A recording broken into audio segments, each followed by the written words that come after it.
Ipatatanggal daw sa pwesto ni House Speaker Pantaleon Alvarez yung mga kongresista, mga miyembro ng liderato ng Kamara na hindi papabor sa panukalang buhayin ulit ang parusang bitay. Pero sakaling maaprubahan man yan sa Kamara, tila malabo raw makalusot naman yan sa Senado. Nakatutok Tutina, Panganiban Perez.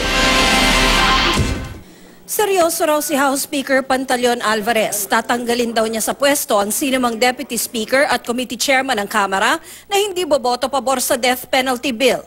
Hindi banta yun. Talagang totoo yun. Oo.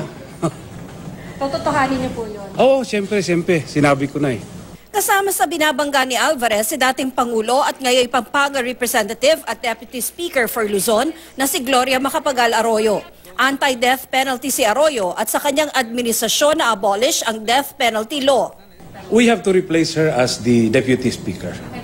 Hindi naman kasi natin pinipilit, no, na sumama sa atin. But alam nyo, leadership kasi ito, no, yung bill na to, leadership bill to. Ngayon, kung hindi ka naman sang-ayon doon sa liderato, it will be awkward na kasama ka sa leadership. Sinikap ng GMA News na hingin ang pahayag ni Arroyo pero tumanggi ito. Binitiwan ni Alvarez ang banta matapos ang biglaang caucus na kanyang pinatawag kasama ang mga taga-PDP Laban at mga taga-Majority Bloc para pag-usapan ng panukala. Para raw makumbinsi ang mga kontra sa death penalty, ilalagay sa panukala na hahayaan na ang mga hukom na mamili ng parusa, kung kamatayan o kulong. Walang penalty of mandatory death. So, there will be no offense where the penalty is mandatory death. But reclusion perpetua to death. So, giving the option to the judge. Inalis din sa death penalty bill ang plunder dahil kasama naman na raw ang parusang kamatayan sa kasalukuyang plunder law.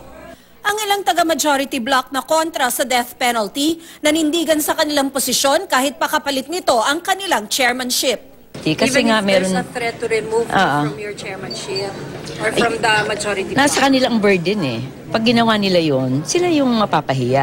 Pero kahit palumusot sa Kamara, sa Senado, tila patay ang death penalty.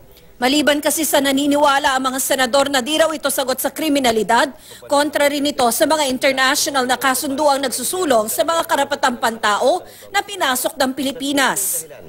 Hindi perpekto ang ating justice system at rehabilitative na ang ating penal laws.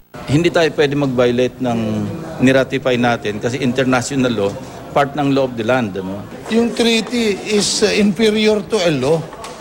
Kasi nga, a treaty is entered into by the President and concurred by the Senate, di ba? Ratified by the Senate. Wala naman kaming participation sa... May Supreme Court decision na raw doon, sir.